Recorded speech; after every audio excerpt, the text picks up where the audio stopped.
Now, from the Student Union on the campus of UW-La Crosse, it's the Mike Schmidt Football Show.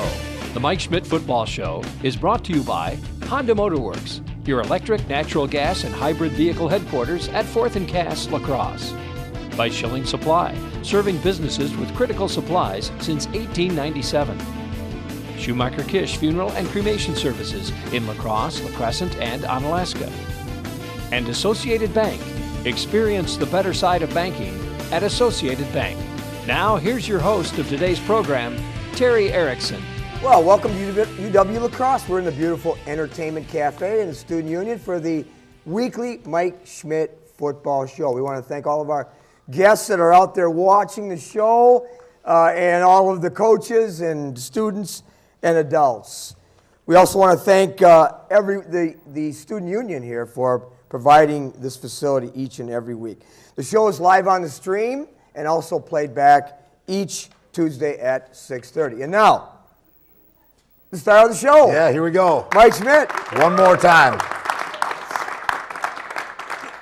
We're going to talk about a lot of things today. We're going to break down the River Falls game. We're going to talk to a couple players. We're going to talk about the season. But we'll start with River Falls. I asked you last week, I said, do you have any problems worrying about a letdown after the Stout game? You said, absolutely not. They didn't disappoint at all. Our guys were locked in yesterday from the get-go, and I mean, yeah, it was 7-0 after the first quarter, and then we scored 35 in the second quarter, and it's just like our guys were ready to go the whole time to play and come away with the victory. They weren't going to be denied yesterday. Yeah, and as we tape the show, usually on a Monday, we're taping it, and it's live also on a Sunday evening. But the reason we did that now is because there was a announcement this evening, late this afternoon, about the playoffs. Yeah, and we knew we were, kind of a long shot coming into this opportunity to possibly make the 32-team field. And for people out there, I mean, this is the NCAA Division III it's a national invitation tournament. It's not the 32 best teams in the country. That's not how it's broken down and how it works. It's 25 conferences have automatic bids into the 32-team field, and then there are 7 at-large spots, two of those being for conferences that don't have automatic qualifiers. So there's really only 5 extra spots left to fill in that bracket. We knew we were going to be we thought we had kind of a shot to get in, but didn't know for sure where it was going to kind of land itself out at.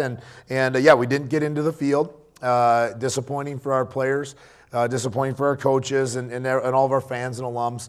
But I know we'll talk about it later, but gosh, pretty proud of this group. And it was cool. We watched the show together upstairs here in the Student Union. And really neat, I think, to have that experience for our seniors and then to kind of show the younger guys who will be coming back, okay, what is this process like? What is this experience like? What's it going to feel like when we can get in and take this next step from 8-2 to a 9-1, 10-0? We'll come back to that too, but one quick question. I'm curious, our viewers are wondering, is there subjectivity into the at-large team? Yeah, it's a complicated regional ranking setup and format, and we don't really know. We'll know more tomorrow about kind of where we landed in the regional rankings. Did we even make it to the national discussion? We're not really sure on that right now. We'll find more about that here this week, but either way, it doesn't really matter at this point. We're not in, and we'll move into the off season now. But you talk about going back to River Falls. What an impressive win, and no one thought you were going to score that many points. And I talked to your coaches, some of the players. There were some concerns and keys to the game and so on, which we'll get to. But you started out extremely strong right away. You set the tone of the game to a team that basically runs the ball a lot. And if you get behind and you run the ball, you're in deep trouble. Yeah, and that's really that's as we talked about. That was kind of the key. We talked about that on the show here with you about Luther and Ripon, the same kind of way. A team that runs the ball like that, the best defense is a good offense. Is to be in the lead and to have the lead. And hey, I think if Michael Diggins was able to keep getting the football for River Falls, he would have had a spectacular day. But fortunately, our offense was able to give us that cushion right away. And have that kind of lead where you can't just run the ball the rest of the game. You really corralled Michael Diggins, and number 17 in the country in rushing. You held him to like 100 yards. And must have frustrated him. I would think so, and that's really what we said, is if we can hold him to 100, we'd feel pretty good. We'd feel like we were in position to win the game, because we thought he'd probably get right around, he got a little less carries than what we thought, but I thought he'd get it 30 to 35 times if the game was close, where now if you're saying that he's going 30, 35 times for 100 yards, you feel pretty good about that. And this way it was, less carries than that in the 20s, but still able to hold him right around that 100-yard mark, and felt pretty good about what we were able to do there. The offense keeps clicking, and what was a blessing in that game, in the last few games actually, is your running game evolved. You had 114 yards running, 470 yards in the air. Not the balance maybe you're looking for, but getting there. Well, honestly, I think I talked to Coach Landry throughout the week, and I just said, throw it to 11 as many times as you can. Throw to him and don't stop throwing to him. Just let Drew air it out, and let's put it in Drew David and Nick Holcomb's hands on the offensive side. And, actually right off the bat, that's not what we did. We went to Dom Levelarte, who had his biggest game as an Eagle by far. And then, obviously, the second quarter was just owned by Nick Holcomb. It was. Now, just so River Falls probably isn't going to like this if they're listening.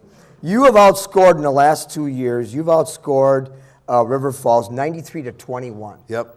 They don't like you there. Yeah, that's been we've had our 2 games against them have been pretty good in the league. So obviously helped by a 56-7 game in there, but that's a good team. That's a good program. The fact that we were able to play like that, both really last year and this year against them, I don't know what it is, but we certainly were able to find both years probably our best, our most complete games that we were able to play. Absolutely. Well, you talked about Dominic Labellarte. Yep. And the fact that he's evolved into he wasn't even on your 2 deep chart early on. Yep. And he's evolved into a good receiver. And then, of course, you talked about Nick Holcomb. He breaks every record known to mankind, scores 5 touchdowns. You're ahead 42-0 at half. I mean, what'd you say to your players? Whoa. We were shocked that it was that we were at that point. To be honest with you, I mean, it was like, whew, how did that just happen? It happened so fast. I mean, it really happened in the last 12 minutes of the second quarter. I mean, in 12 minutes we scored 35 points and defensive touchdown. We set up right at the end. We have a big punt return plus a penalty that ends in another touchdown right before half. I mean, that was just an avalanche of momentum that came on them. And we said, hey, we didn't come here to play 30 minutes. Don't let this. This is actually exactly what I told them was.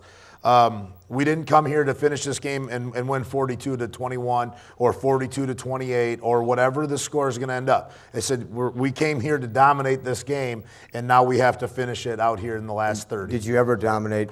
Nick Holcomb, 11 catches, 253 yards, 5 TDs.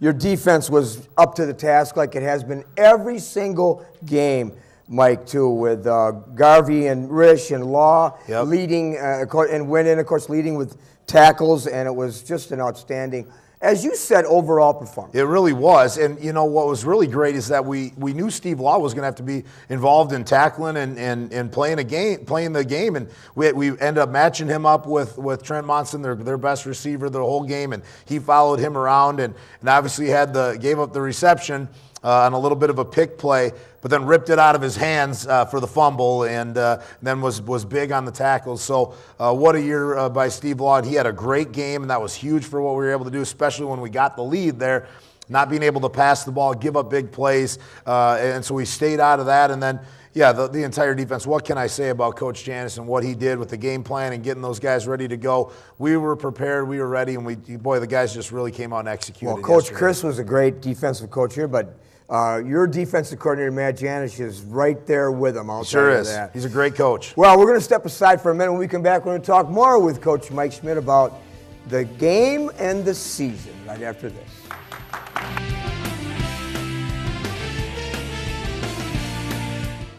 The all-new Honda Fit gives you the flexibility of the Magic Seat with the fuel efficiency you celebrate at the pump. From Honda Motorworks. You'll love more miles per dollar. Honda Motorworks.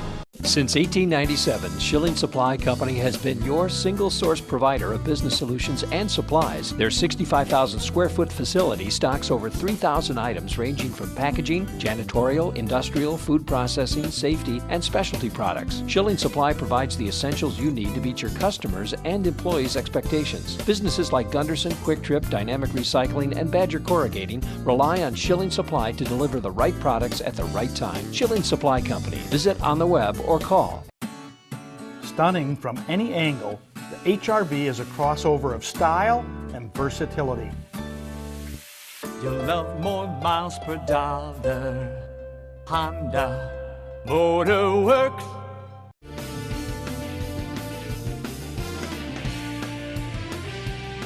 Welcome back to the Mike Schmidt Football Show. Let's kind of continue a little bit recapping the great win over River Falls. We talked a little bit about Nick Holcomb and the fact that he broke every record, 5 touchdowns. And incredibly enough, there was single coverage on him, shocked like you and everyone else. And the fact that then he ends his career with 80 catches, 1,400 yards, and 20 TDs. Yeah, what a year. The best season any receivers ever had here for that's at UWL in the history of our football program. I mean, he set the WIAC record for receiving touchdowns in the season. His 1,400 yards are right up there in single season history in conference play, not just UWL season history. So Nick went out with a bang. That game was unbelievable. Ties the conference record. 5 touchdowns in one game.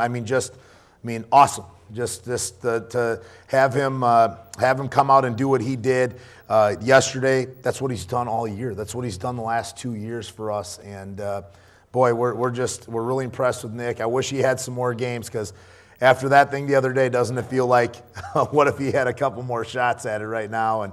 And obviously Drew getting him the football was a huge part of yesterday. Well, and Drew David, he was an unknown. You knew he had potential. We knew he had potential. But he steps in with Tarek being injured, and yesterday, 432 yards and 5 TDs. Gosh. Surprise you or not? Yeah, I didn't know that he was going to be able to do that. We kind of we talked again. I just said to Coach Landry, keep throwing it to 11. I think there's one point in there I said throw the ball to 11 20 more times this game. Just keep throwing him the ball. I didn't know Drew had that. Just what he was able to do with the football. Boy, we didn't know he was going to be able to come out and perform quite like that. But what a season for Drew David, stepping in and having a wonderful year. And then, one thing about yesterday, Tarek Yaeggi comes in and plays the fourth quarter for us. So happy for him to be able to get back and play in that last game and finish his career on the field for our last snap of the year. Really happy for Tarek. Kudos to you for bringing him in and ending the season on such an upbeat. We would be very remiss if we did not mention the evolution. Now, Coach Anderson's here, Coach McGlenn is here. That offensive line, maybe not enough credit. One returner from last year, and they did a spectacular job, Coach. They did a great job, and yesterday just shows that off even more. Yesterday there's River Falls, who has sacks and TFLs all over the place all year long, and I think they were able to get to the quarterback one time on a sprint out. It's like unbelievable job by that group yesterday, and Coach McGlenn and Coach A did just a great job with that group all year, getting them ready to play. But that group is exactly what this team has been about. A bunch of guys that probably aren't that good of players. Probably if you lined them up to see where they would get picked in the WIC draft of drafts, aren't even selected. If you were to just line them up on sheer physical ability. But as football players and taking coaching and accepting it and working their butts off, Coach McGlenn and Coach A, along with Coach Landry, did just an exceptional job getting those guys ready to play. We talked about that, Rick and I did during your broadcast, but well spoken too. It will be tough. We talked about Noah Risch, and we're going to have Ryan Weber on, but your defensive unit, you're going to lose a lot of seniors. A lot of seniors and a lot of guys that have played just a ton of snaps for us. And You can't replace that. You can't replace what the amount of minutes they've logged in their careers, the amount of plays they've made. It's another language when Coach Janis and the rest of us assistants on that side of the ball can speak to them, and they know exactly what we're talking about, what we want out of them. It's the smartest group I've ever coached.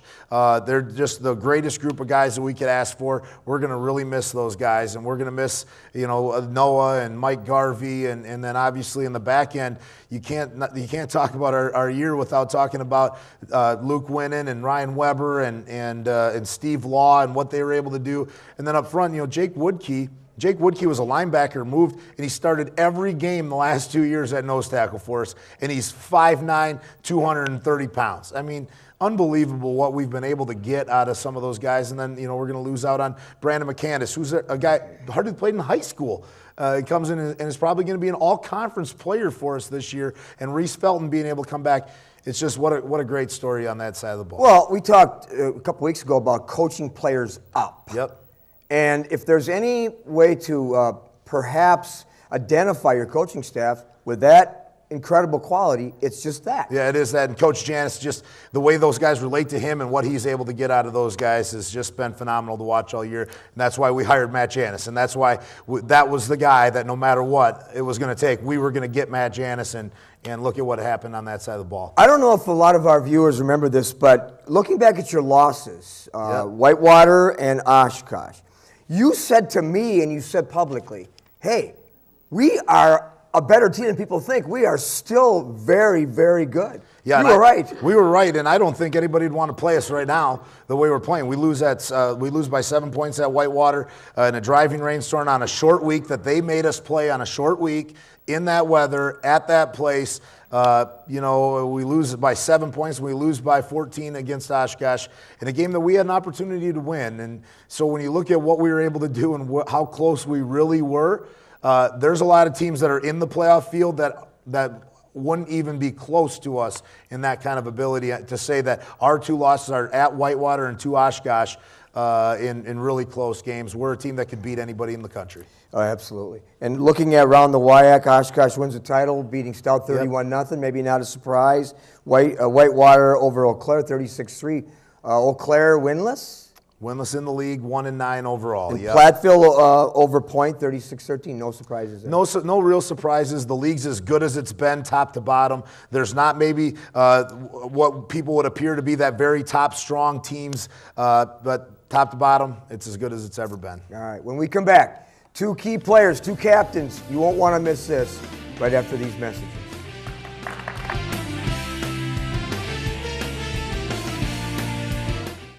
The all-new Honda Fit gives you the flexibility of the magic seat with the fuel efficiency you celebrate at the pump. From Honda Motorworks. You'll love more miles per dollar. Honda Motorworks.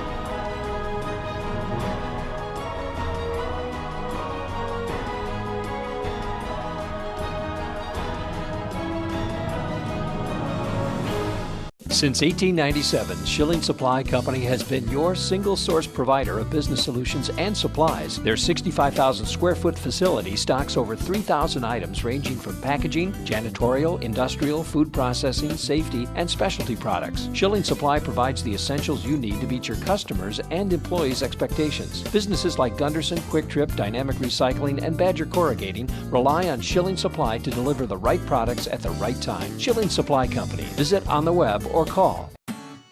Stunning from any angle, the HR-V is a crossover of style and versatility. You'll love more miles per dollar. Honda Motorworks.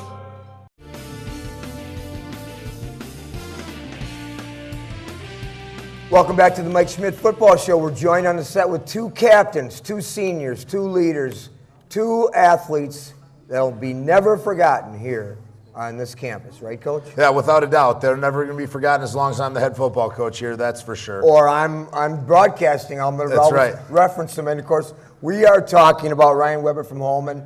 We're talking about Tarek Yaeggi from Watertown. Welcome to the show, guys. Thanks for having us.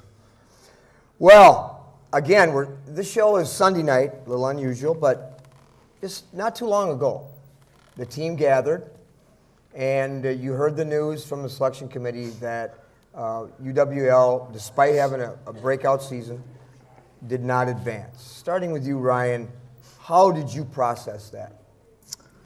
It was tough to take.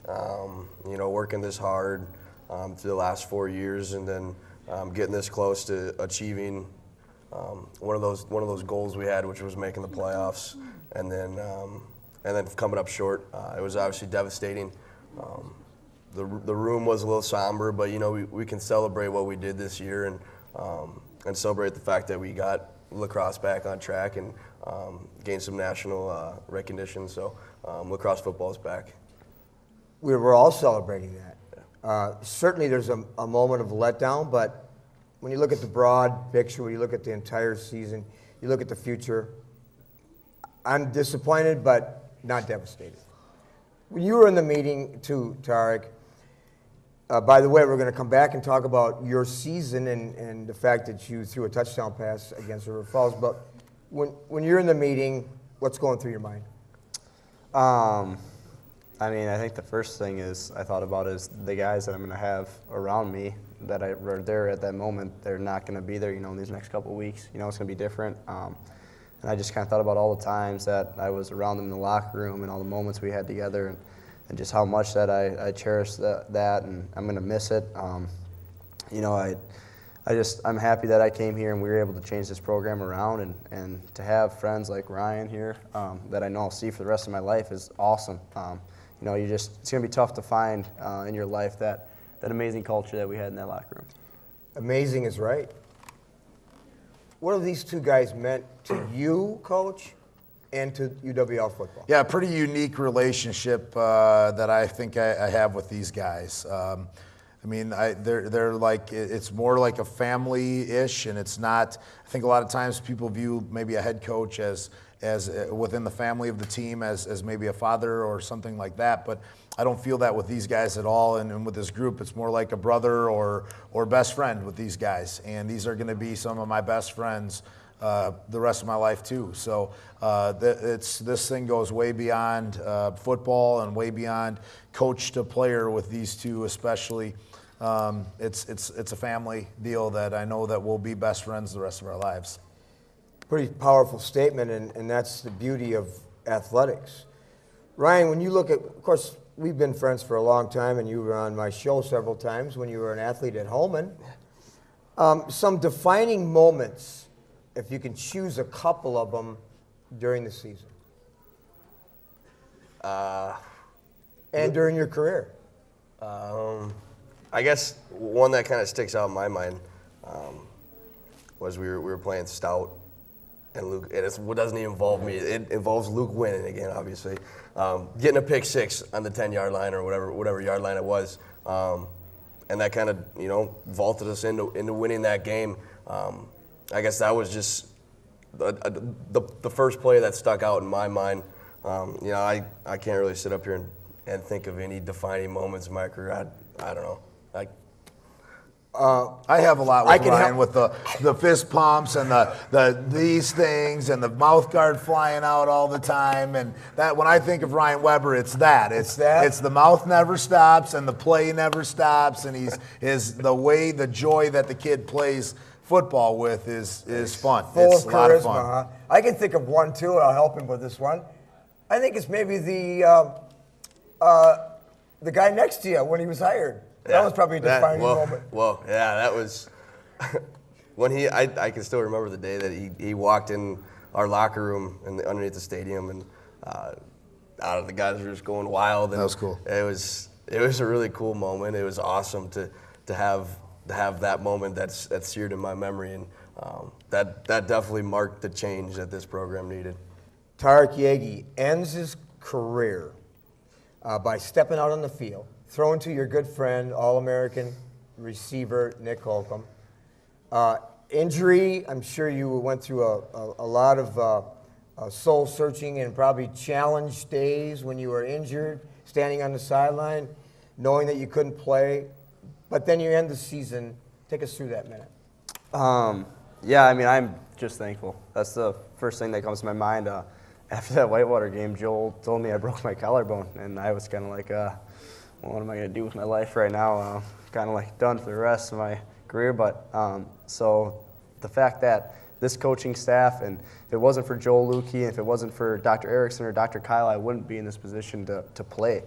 There's no way. Those guys have gone out of their way and done so much for me, and just to have the ability to suit up and go through warm-ups is all I really wanted. And I told Coach that I didn't come here, for me to play and be selfish about it. I came here to change the culture. So if we win games, I don't care if I'm on the sideline. As long as I'm suited up and a part of it, I'm happy. So the fact that Coach Landry gave me the play call that he did to throw the fade ball is awesome. And I loved every moment of that.